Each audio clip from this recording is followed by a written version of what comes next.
방금 소개받은 유원 다이аг노스틱 센터와 미국 샌디에고 다이agno스틱 설립하고 운영하고 있는 이민석입니다.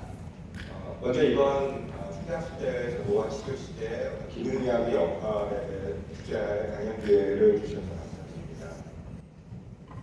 오늘 제가 발표할 내용은 유전적 불안정 성과 후성 유전 변화 노화입니다. 그리고 제로 사이언스, 즉 노화 과학의 분자생물학적 발달과 함께 저희 연구실에서 개발하고 작년에 발표한 에피클락 논문을 중심으로 실제 임상 적용까지 말씀드리도록 하겠습니다. 오늘 강연에서의 핵심 질문은 아까 앞에 김영석 교수님이 말씀하신 것과 같이 과연 노화 관련 질병을 어떤 기존에 따로 하나하나씩 방식에서 벗어나 노화 자체를 질병으로 보고 치료나 개선의 목표로 삼을 수 있을까요? 라는 그런 질문을 시작하도록 하겠습니다.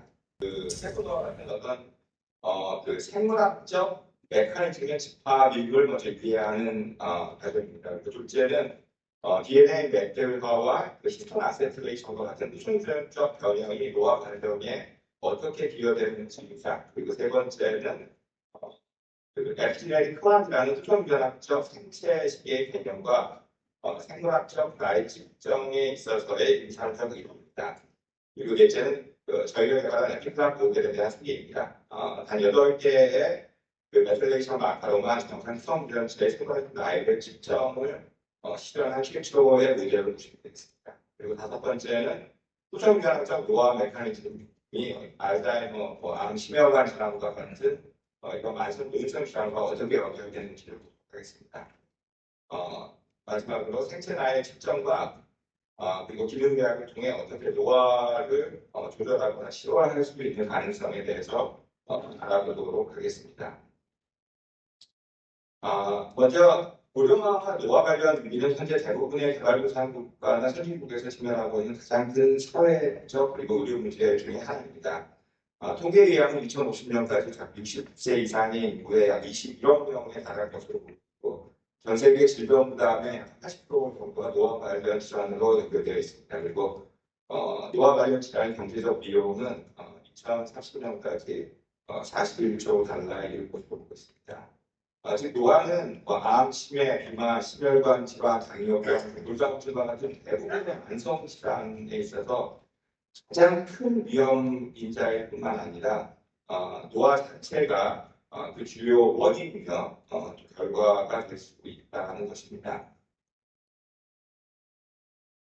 제로 사이언스 또 노화 또는 노화과학은 노화 자체를 표적으로 삼아 모든 노화 관련 질환을 동시에 예방하거나 치료할 수 있을지에 대해 연구하는 학문입니다. 그러니까 먼저 기초학문입니다. 노화에 대한 생물학적 메커니즘을 연구하고, 즉 세포나 DNA 수준에서 노화가 실제로 어떻게 진행되는지를 연구하고 밝혀내는 분야입니다. 그리고 다음은 주기의학 분야입니다. 주기의학 분야는 저희가 에피제네틱스, 클락이나 어떤 셀러비어 같은 어떤 노화 관련 바이오마커를 통해 생체 노화의 그 지표를 측정하거나 진단할 수 있게 하는 것입니다. 그리고 마지막으로는 임상 적용입니다. 즉 기능의학 프로토콜, 줄기세포 약물 치료, 생활 방식 등을 포함해서 후상 유전체 조절을 통한 어떤 과학적이고 측정 가능한 증거에 의해서 어떤 개인의 건강 증진과 질병의 예방을 통해서 궁극적으로 어떤 건강 수명과 기대 수명을 연장이나 노화 치료가 가능한지를 이루어내는 목표라고 보시면 되겠습니다. 아까 연사께서도 말씀하셨던 노화에는 이제 여러 가지 특징들이 있습니다. 특히 이제 노화의 어떤 불가생물학적 특징을 보면은 먼저 가장 중요한 것은 DNA와 같은 어떤 손상에 의해서 유전체 불안정성입니다. 그 이외에도 텔로미어 길이 단축, 후성 유전적 변화, 어떤 단백질 향상성이 붕괴된다든지 어떤 영양 감지 이상, 그리고 미토콘드리아 기능저하, 그리고 세네스라고 하는 세포 노화뿐만 아니라 염증 유발, 줄기세포 고갈 이런 다양한 영향에 의해서 어떤 재생 능력이 세포 간 신호가 변형될 수도 있습니다. 그러니까 이러한 다양한 노화 현상들은 어떤 하나씩 보기보다는 어떤 상호 연결된 특징으로서 각각이 맞춤 노화 전략을 수립하는 것도 가능할 수 있습니다. 오늘 제 발표에서는 특히 유전자 불안정성, 텔로미어 단축, 그리고 후성유전적 변화에 대해서 좀 더 집중적으로 알아보도록 하겠습니다. 먼저 유전학 불안정성이라는 것은 그러니까 즉 우리 세포의 복구 능력을 초과하는 어떤 DNA 손상이 점진적으로 세포 안에 축적되는 것을 의미합니다. 예를 들어서 DNA 절단이라든지 체세포 돌연변이, DNA 복구 감소, 어떤 조혈세포의 과학에서 그리고 또 어떤 내추럴 센스 보상 같은 그런 기능에 의해서 유전적으로 세포나 진업이 불안정성을 야기시키는 것으로 알려져 있습니다. 그리고 올해 오른쪽에 보면은 CL2이라든지 아까 좀 발표가 됐던 복스3 텔로모제 트랜스퍼레이스, P2P2 같은 노화에 관계되는 어떤 핵심 유전자들이 일부 정리가 했습니다. 그리고 이런 유전자들은 일부는 지금 노화의 약물학적, 표적으로 지금도 활용이 되고 있습니다. 먼저 여러분들이 이게 잘 아시고 있는 어떤 텔로미어의 단축에 대해서 좀 말씀을 드리도록 하겠습니다. 텔로미어는 또 잘 아시는 바와 같이 염색체 끝에 있는 반복된 TTAGG라는 어떤 그런 반복된 염기 서열로 구성된 염색체의 모캡입니다. 세포가 분열을 할 때마다 텔로미어의 길이가 조금씩 짧아지고 젊은 세포에서는 긴 텔로미어 그리고 또 높은 텔로미어의 활성에 의해서 왕성한 세포 분열이 이루어집니다. 또 중년이 되면은 적당한 단축이 시작되고 그리고 DNA 손상 신호가 증가하면 세포 분열과 어떤 증식이 느껴지기 시작합니다. 텔로미어의 생물학적 기전은 사실 굉장히 중요합니다. 그러나 어떤 바이오마커의 관점에서 봤을 때 좀 한계가 많이 있는 것이 사실입니다. 즉 텔로미어 자체는 노화를 어떻게 측정하거나 진단할 수 있는 임상도구로 사용되기는 쉽지가 않은 겁니다. 가장 큰 이유는 개인 간의 변동성이 매우 큽니다. 그리고 지금 자료에서도 보여드린 바와 같이 일부 보게 되면 40세와 70세가 동일한 텔로미어 길이를 가진 경우도 있고 그렇기 때문에 이제 텔로미어에서 길이 정도는 노화 정도에 대한 어떤 대략적인 추정만 가능할 뿐이지 어떤 임상적으로 중요한 마커가 사용되는 데는 한계가 많이 있습니다. 대표적인 이유 중에 하나가 보통 텔로미어 길이가 일반적으로 한 5,000 베이스 페어에서 15,000 베이스 페어까지 사람들이 보이고 있는데 나이에 따라서 길이가 줄어가는 거는 명확한 현상입니다. 근데 길이가 줄어가는 것도 일부 사람들은 한 20, 30 베이스 페어 이내로 줄어가는 사람들이 있는 반면에 수백 베이스 페어씩 줄어가는 사람이기 때문에 어떤 통계적인 나이에 대한 마커를 쓰기 위해서 노멀라이즈하는 데는 굉장히 한계가 있는 것이 사실입니다. 그래서 최근에는 이러한 이유 때문에 어떤 에피지네틱 클락과 같은 DNA 메슬레이션 기반의 더욱 정밀한 생체식의 필요성이 좀 늘어나게 된 것입니다. 다음은 오늘 좀 당연히 주제이기도 한 에피지네틱스, 후성 유전학에 대해서 조금 더 자세히 알아보도록 하겠습니다. 후성 유전학적 변화, 즉 에피지네틱스라고 하는 것은 DNA 염기 서열 자체가 바뀌지 않고 일부 염기 서열에 존재하는 어떤 분자적 마킹을 통해서 유전자가 발현되는 방식을 조정하는 것으로 보시면 되겠습니다. 즉 후성 유전체는 환경이라든지 생활 방식, 그리고 질병, 그리고 또 나이에 의해서 변화하고 있습니다. 그리고 특히 후성 유전학적 변화는 세 가지 핵심 메커니즘을 가지고 있습니다. 첫 번째는 우리가 가장 잘 알는 DNA 매세화입니다. DNA 매세화는 CPG라는 CG가 반복된 다이뉴클레오타이드에서 사이토산과 사이토신 장기에 매트릭가 추가되면서 유전자 발현을 억제하는 경우입니다. 또 가장 많이 연구가 되어 있고 가장 정밀하게 측정할 수 있는 후성 유전자 표시자로 알려져 있습니다. 두 번째는 히스톤 변형, 그러니까 히스톤 마디피케이션이라고 하는 기작인데 잘 아시는 것 같이 염색체상의 DNA는 히스톤 단백질 주변에 담겨져 있습니다. 그래서 히스톤의 아데티라고 하는 것은 크로마틴을 여러 개 함으로써 유전자 발현을 활성시키는 경우가 됩니다. 그에 반해서 탈아세틸화는 오히려 크로마틴을 반대로 닫고 유전자 발현을 억제하게 됩니다. SIRT1, SIRT1이라고 하는 유전자가 특히 어떤 히스톤 변형에 관계되어 있는 것으로 잘 알려져 있는 것이고요. 최근에 일반 사람들로 사용되고 있는 H다, 히스톤 디아세틸레이션 그래서 할 수 있는 H다 같은 경우도 유전자 발현을 조절함으로써 항암 약물 또 일부는 알츠하이머 치료에 사용된다고 그러고 최근에는 또 노화 방지 연구에도 큰 관심을 갖고 있습니다. 그리고 마지막으로는 난코딩 RNA입니다.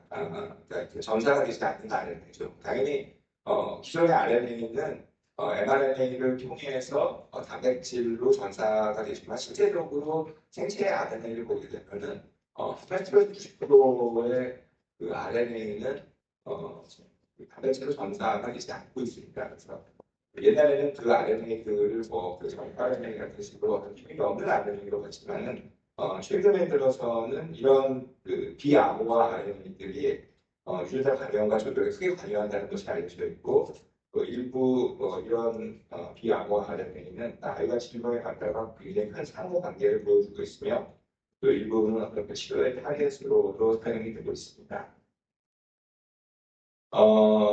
다음은 노화에서 어떤 이런 후손대학적 DNA 메틸레이션을 좀 더 말씀드리도록 하겠습니다. 연령과 관련된 메틸레이션 패턴에는 크게 두 가지 측면이 있습니다. 하이퍼 메틸레이션이라고 하는 저메틸화입니다.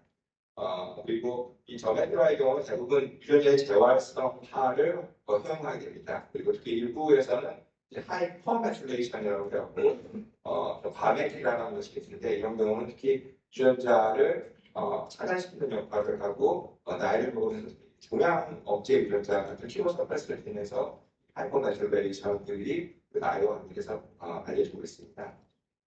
이러한 메틸레이션 변화는 특히 이제 암, 치매와 같은 다양한 만성 성인 질환의 발생과 깊은 관계를 보여주고 있으며 어떤 다양한 환경적, 생활 습관적 요인에 의해서도 크게 영향을 갖고 있습니다. 일부는 치료와 치약 개발에 바이오마커로서 지금 활용이 되고 있기도 합니다.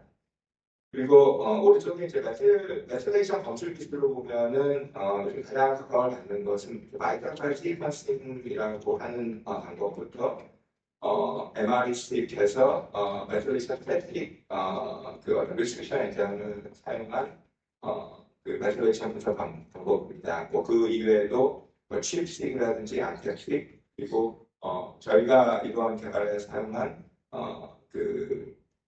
PCR 방식을 이용한 메틸레이션 어레이 등이 알려져 있습니다. 그리고 보통 우리가 이제 디스커버리 하는 단계에서는 일루미나에서 제공하는 메틸레이션 어레이 같은 것을 가장 활발하게 사용을 하고 있습니다. 다음은 좀 에피제네릭 클락에 대해서 말씀을 좀 드리도록 하겠습니다. 에피제네릭 클락은 2013년 UCLA 교수이고 현재 아이토스랩의 수업피아인 닥터 스티브 호버스 교수에 의해서 처음 소개가 되기 시작을 했습니다. 특정 CPG 부위의 DNA 메틸화 수준이 나이와 함께 예측 가능하고 높은 상관관계를 보이고 이러한 변화를 수학적 모델에 적용하면 개인의 생물학적 나이를 아주 제한성으로 정확하게 측정할 수 있다는 그런 기술이었던 것입니다. 근데 기존의 대부분의 후손과학적 시계를 보게 되면은 정확한 값을 얻기 위해서 굉장히 많은 수의 CPG 사이트들을 분석을 해야 되는 경우가 많이 있습니다. 그래서 대부분 어레이나 시퀀싱과 같은 방식을 사용하는 경우가 많은데요. 이 경우 분석 시간이 되게 오래 걸리고 고가의 장비를 사용함에 따라서 어떤 비용이나 또 어떤 이 데이터가 바이오메이커 같은 좀 복잡한 생물학적 단계를 거쳐서 분석이 가능한 경우들이 많이 있었습니다. 근데 이제 이러한 그 후종균학적 시계를 이제 우리가 준비의학이나 임상적 활용 또 더 나아가 신약 개발 같은 데 활용 쓰여지고 또 대규모 집단 연구를 하기 위해서는 그쪽으로 최소한의 마커를 가장 빠르고 그리고 좀 반복적으로 분석할 수 있는 방법이 필요한 것입니다. 그래서 저희가 에피플락을 개발하게 되었습니다.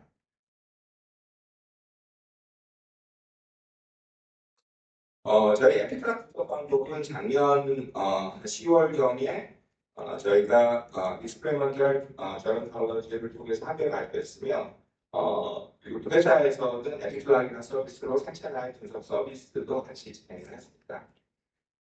저희의 그 개발 목표는 그러니까 임상적으로 충분히 정확하면서도 어떤 하이트로풋 방식으로 그러니까 고처리 방식이 가능한 시스템으로 또 일상적인 임상 실험실에서 사용 가능한 수준으로 생물학적 가해를 예측하는 모델과 분석 시스템을 만드는 것이 목표였으며 저희가 논문에 발표한 바와 같이 저희는 굉장히 정확히 그런 방법을 해결하게 되었습니다.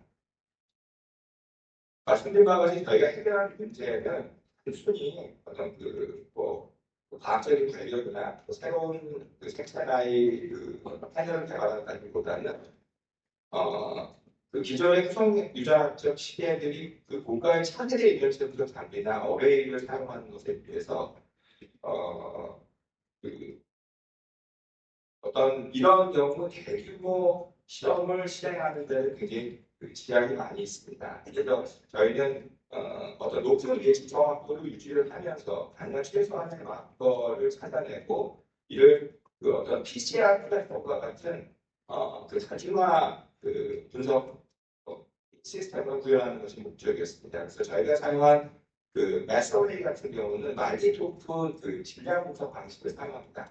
그래서 이제 비용이 되게 효율적이고 분석 시간이 빠르고 또 어떤 그 고처리가 가능하며 굉장히 높은 재현성을 가지고 있습니다. 그리고 많은 임상 실험실에서도 지금 말티토프와 같은 장비를 보유하고 있는 상황입니다. 그리고 에피플락의 그 워크플로우를 보게 되면은 먼저 체험을 하게 되고요. 그다음에 버프로트를 구해야 됩니다. 그리고 아이템 파일 처리를 한 다음에 그 8개의 스피치 마커를 단일 싱글 멀티플렉싱 PCR로 증폭을 하게 되고 그리고 또 단일 리액션으로 싱글 베이스 페어 익스텐션이라는 연기 연장을 한 다음에 말티토프를 통해서 분석을 하는 방법입니다. 그래서 전체 과정이 어떤 고가의 차세대 이면서의 분석 장비나 전문적인 생정보 분석을 필요로 하지 않고 바로 특정 임상실에서 적용할 수 있는 최초의 생체나이 분석 방법으로 보시고 있습니다.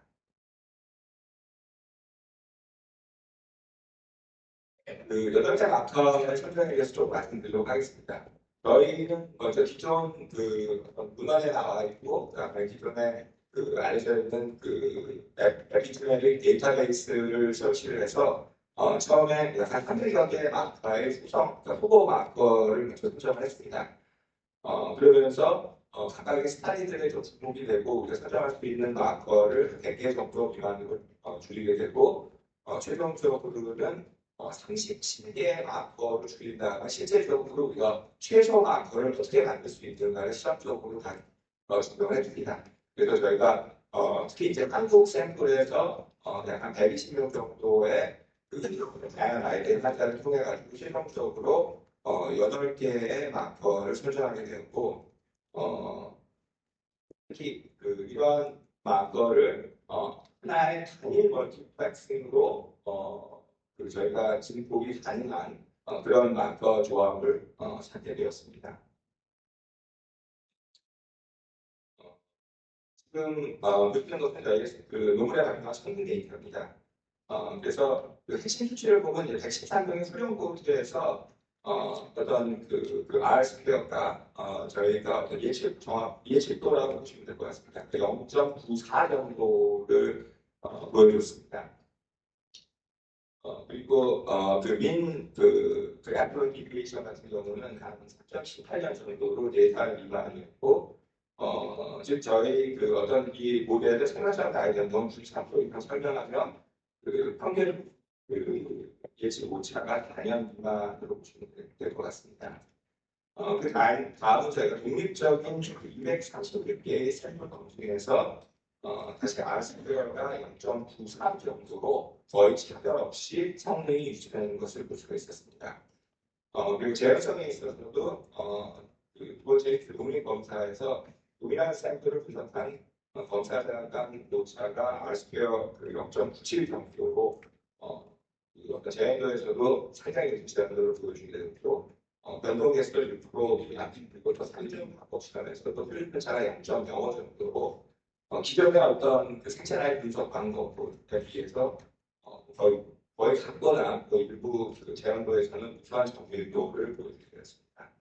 그리고 어떤 DNA 양에서도 검출한 게에서는 약간 500 나노그램 정도도 이 정도의 값을 얻을 수 있고 말씀드린 것과 같이 단일 PCR이기 때문에 중복적인 리액션이 필요 없이 하나의 리액션으로 검사를 할 수 있습니다. 그리고 그 샘플 타입에서는 딴 것보다 좀 버피 프로틴 쪽에서 가장 모두 정확도를 보여주게 되었습니다.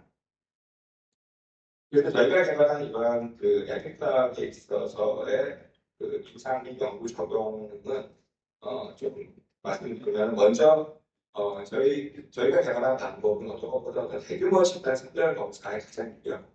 아까 말씀드린 것이 비용이나 시간, 어떤 그 검체의 필요에 관해서 가장 영향력이 큰 기술 적용이 될 거라고 보고 있습니다. 그래서 낮은 비용과 높은 그 처리량을 위해서 국가나 지역 단위의 어떤 총조합적 노하우가 가속된 A나 집단을 초기에 발견할 수도 있고 어떤 연구뿐만 아니라 정기장에 적용하기 좋은 방법이라고 생각합니다. 그 신약 개발에 의해서 요즘 엑스레이 클라바 같은 생체 나이가 임상 시험에서 1차 엔드포인트로 사용되는 경우가 점점 늘어나고 있습니다. 특히 노화 관련 질환은 굉장히 긴 시간의 임상이 필요합니다. 그래서 어떤 긴 시간을 기다리기보다도 1차 엔드포인트로서 필요이기 때문에 생물학적 나이에 미치는 효과를 줌으로써 신약 개발에 좋은 활용이 될 수 있다고 보고 있습니다. 그리고 특히 굉장히 많은 업체를 고용량 처리로 할 수 있기 때문에 임상 실험 특히 3상이나 이런 데서 수만 명의 환자가 있다든지 이런 경우에도 가장 빠른 시간에 결과를 낼 수 있는 방법을 보시면 될 것 같습니다. 뿐만 아니라 어떤 개인 맞춤이라든가 정밀의료에서 환자의 중간적 모니터링을 통하여 후천미전학자 생체 나이가 노화 속도가 어떻게 변화하는지를 추적함으로써 기능의학에서 어떤 노화 치료나 연구를 가능하게 한다고 보고 있습니다. 이 생체 나이는 어떤 단일 측정보다는 반복된 측정을 통해서 요즘 굉장히 사실은 가고 있는 노화의 속도, 가속 노화가 됐든 저속 노화가 됐든 노화의 속도를 파악함으로써 환자에 맞는 어떤 정밀 의료를 실현할 수 있는 기술이라고 생각하고 있습니다. 그래서 뿐만 아니라 이런 예측 및 이 방법은 법의학이나 다양한 연구에도 활용될 수 있는 검사입니다. 그래서 이러한 연구와 중기에 의한 임상 적용 그리고 대규모 집단 선별 검사를 통해서 저희가 가장 활용성이 높은 검사는 저희가 개발한 에픽플락이라고 생각을 하고 있습니다. 다음은 어떤 한화 주결의 좀 양리학적 방법입니다. 앞에 김 교수님께서도 좀 많이 얘기를 해주셨겠지만은 특히 칼로리 제한이라든지 세노리틱 그리고 또 에피제네틱 마듈레이션들이 되게 많이 관심을 갖고 있고요. 최근에는 어떤 GLP-1 치료제로 알려져 있는 세마글루타이드가 생물학적 나이, 특히 후천미전학적 나이를 상당히 낮추는 것으로 알려지면서 굉장히 큰 관심을 갖기도 했습니다. 그리고 아까 제가 잠깐 말씀드린 에피제네틱 마듈레이터 같은 경우는 요즘 HDAC이라든지 NAD 전구체들, 그다음에 DMT 이니비터 같은 다양한 연구를 쪽에 관심을 갖고 있습니다. 뭐 특히 이제 기능의학적으로는 어떤 약물을 떠나서 어떤 식이요법이라든지 뭐 엑서사이즈라든지 안 그러면 피지컬 액티비티, 어떤 스트레스나 어떤 슬립을 통해서도 어떤 후천유전학적 변화가 보이고 있다는 것이 점점 밝혀지고 있습니다. 결론적으로 생활습관 개입을 통해서도 노화 속도를 조절할 수 있고 그 효과를 과학적으로 정량적으로 확인할 수 있는 정밀의학 시대가 열렸다고 생각을 합니다. 그 에피그락 이 방법을 임상에 적용하기 위해서는 아까 말씀드린 바와 같이 화자 검체를 채취를 하고 그다음에 후천유전학적 나이를 측정한 다음에 연계기전 나이와 비교를 하고 기능의학 프로토콜을 적용을 하게 됩니다. 그리고 이제 추적을 통해서 그 평가를 한 다음에 이걸 통한 반복적인 어떤 개인 맞춤 의학이 가능해진 시기에까지 왔다고 보고 있습니다. 결국은 이런 에피지네릭 부적환과 같은 방법을 통해서 그 기능의학의 패러다임이 바뀌는 시기라고 보고 있습니다. 즉 기존에는 어떤 식이나 약물, 운동 이런 것이 환자의 그 주관적인 느낌이나 어떤 간접적인 측정 수치에 의존하는 경우가 많았지만 이제는 과학적이고 객관적으로 생물학적 나이 측정을 통해서 그러한 결과를 과학적으로 정량적으로 측정할 수 있게 되었습니다. 그래서 이제 이를 기반으로 개인 맞춤형 프로토콜을 설계하고 반복적으로 최적화하는 데이터 기반의 정밀 의료가 가능하게 되었다고 보고 있습니다. 결론적으로 노화 과학의 그 기능의학은 이제는 주관적 평가에서 객관적 측정 가능한 과학적 의학으로 전환되고 있다고 보고 있습니다. 간단히 말씀드리면 아까도 잠깐 얘기했던 그 에피제네릭 리프로그래밍이 요즘 그 야마나카 팩터 같은 것을 이용해서 실제 임상에 들어갔고 지난달에 아까도 잠깐 소개가 됐던 그 데이비드 싱클레어 박사 같은 경우 그 라이프 바이오사이언스에서 그 후천유전학적 리프로그래밍으로 그 FDA 임상을 최초로 받게 됐고 그리고 턴 바이오사이언스 같은 경우는 특히 이제 mRNA 벡터를 이용한 그 에피제네릭도 지금 임상 계획을 준비 중에 있습니다. 그리고 또 하버드 메디컬 스쿨의 조지어스 리주베네이 바이오 같은 경우도 노화 마우스에서 아까 말씀드렸던 그 어떤 에피제네릭 그 리프로그래밍을 통해서 쥐의 수명을 100% 연장했다는 보고를 하고 있습니다. 마지막 슬라이드입니다. 그래서 오늘의 그 핵심들처럼 몇 가지만 정리시키면 이제 노화는 더 이상 이제 자연적인 현상이 아니라 유전적 불안전성, 텔로미어, 세포 노화, 후천유전적 변화 같은 측정 가능하고 조절 가능한 존재 메커니즘이라고 볼 수 있습니다. 그리고 DNA 메스레이션은 우리가 가장 신뢰할 수 있는 생물학적 노화 바이오 마커고 이는 되게 정량적이고 측정이 가능하고 어떤 환경이나 인터벤션에 굉장히 민감한 반응을 보여주고 있습니다. 저희 에피클락은 단지 8개의 마커로 94% 이상의 정확도와 예측도를 보여주고 있으며 어떤 임상에서 가장 적합한 검사 방법으로 보고 있습니다. 그리고 후천유전학적 노화가 저희가 알고 있는 많은 만성 질환들의 어떤 타겟으로 삼을 수 있는 그런 시기가 되었습니다.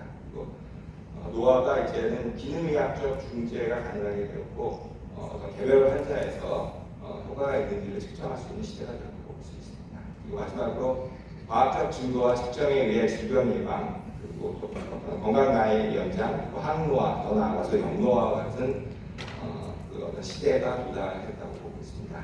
감사합니다. 예, 감사합니다. 시간이 지나간 관계로 질문은 개별적으로 좀 부탁을 드리겠습니다. 이것으로 첫 번째 세션 마치겠습니다.